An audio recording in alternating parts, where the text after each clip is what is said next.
Hello, in this video we will look at the bilirubin metabolism. So we require the different organs, for example liver and a small intestine as well as the stomach and spleen as well as the ascending colon and descending colon and the kidney as a excretory part.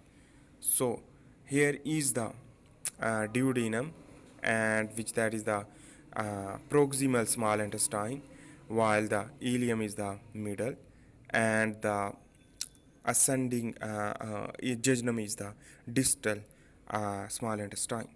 So this is the ascending colon. So I hope you are getting it.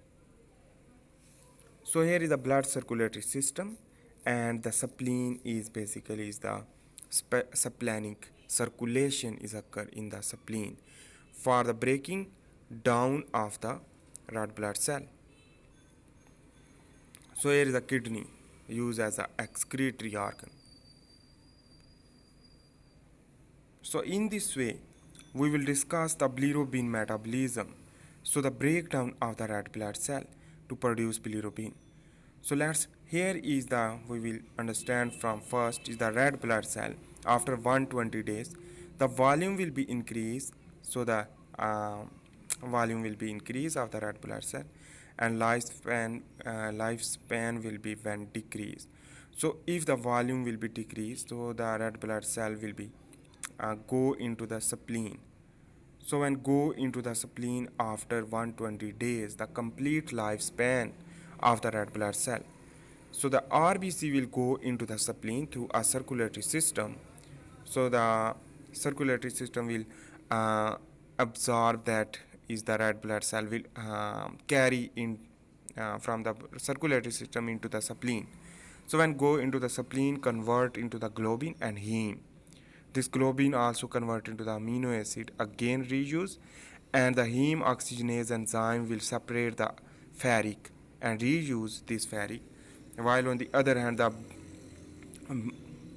bilirubinebasically bilirubinewill be produced, that is the bilirubinease reductase enzyme used to produce the conjugated bilirubin, and this is the lipid soluble and go and it is occur into the macrophage of spleen. After this go into the circulatory system, so basically it is conjugated bilirubin will be go into the circulatory system. So in this way the circulatory system basically absorb the uh, uh, sticobilinogen or urobinogen from the intestine, as well as this conjugated bilirubin also go into the liver. So in this way you can understand as well. So let's draw our here is the macrophage Kupffer cell of the hepatocyte, which that is unconjugated bilirubin will be react with the glucuronic acid as well as the albumin, and after this the unconjugated bilirubin and glucuronic acid and albumin combine with a conjugated enzyme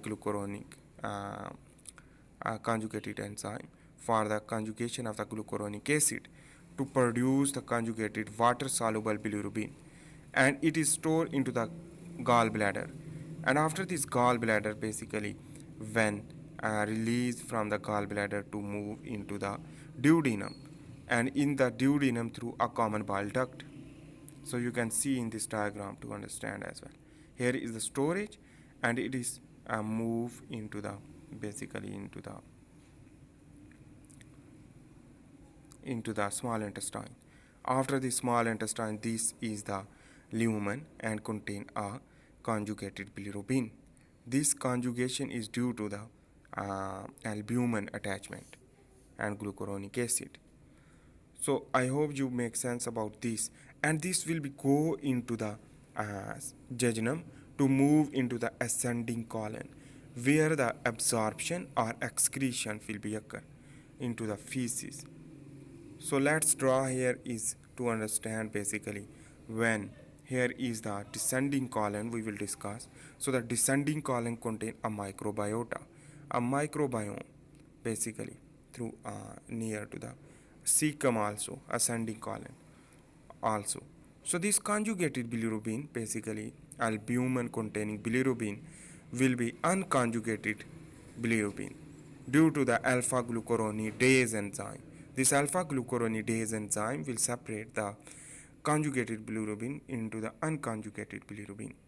While on the other hand, the bacterial proteolysis will separate also glucuronic acid and urobinogen unconjugated or stercobilin will be produced. This urobinogen is the unconjugated, and this unconjugated either reabsorb into the blood circulatory system or excrete from the feces. So the 90% bilirubin, unconjugated bilirubin or stercobilin will be excrete, while the 10% will be reabsorbed into the circulatory system again, and this 10% urobinogen will be enterohepatic circulation will be occur through via a portal system. So the portal vein will allow to move this into the stercobilinogen and urobinogen conversion. See, this is again convert to again that mechanism to conjugate it, and that cycle will be occur. And other is the 10% also excrete through kidney through a urinary system from the nephron during the urination. So here is we can say that is the increase of the bilirubin. We will discuss hemolysis, produce the increased red blood cell destruction and decrease albumin binding, less albumin, less binding affinity. So that is why the increase of the bilirubin, and bilirubin is basically toxic and decrease conjugation enzyme and increase reabsorption from intestine, and glucuronidase enzyme dehydration and constipation and gallstone and infection inflammation cause the increasing of the bilirubin.